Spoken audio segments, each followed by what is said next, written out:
Yes, so any EU-funded project has to indicate in the proposal already how they want to deal with ethical issues that may occur as a result of their project. So that deals with human participation in research, the use of human cells and tissues, the use of animals, but also data protection of personal data of any persons, people who are involved in the project. Ethical issues related to international collaboration outside of the EU, environmental health and safety issues of the materials used for the workers in the project, but also to the environment, and also artificial intelligence as an emerging issue.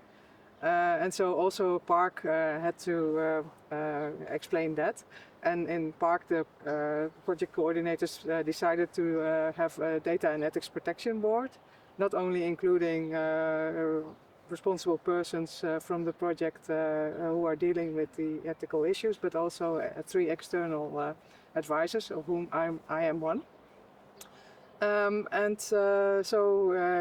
Yes, in PARC there are some more traditional issues like human biomonitoring studies which have been going on before.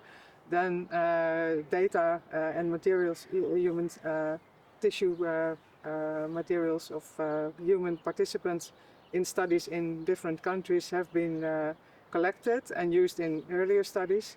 And now one of the issues is under which circumstances these tissues and also data from the participants can be reused by in other projects looking at other issues.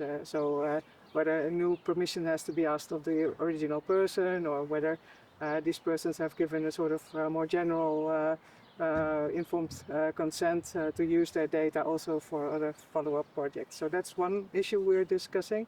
But since more and more sub-projects and tasks are dealing with artificial intelligence, and that is a very new issue. So the European regulation on artificial intelligence and what is permitted and what is not is still under development. And also, so there are some ethical issues which have to be addressed, and that's on the agenda of the Data and Ethics Protection Board. And also now I realize that several projects are using organs on chip, and also there's a discussion about so how to interpret this organ. So is it more like just human cells which have to be subject to the existing regulations, or could you consider it more like a mini human which needs also to be protected for something like human rights, but not quite. So there's the discussion among the ethicists is sort of very open and going in all directions, and it's good to monitor this discussion to see whether it's has any relevance to PARC.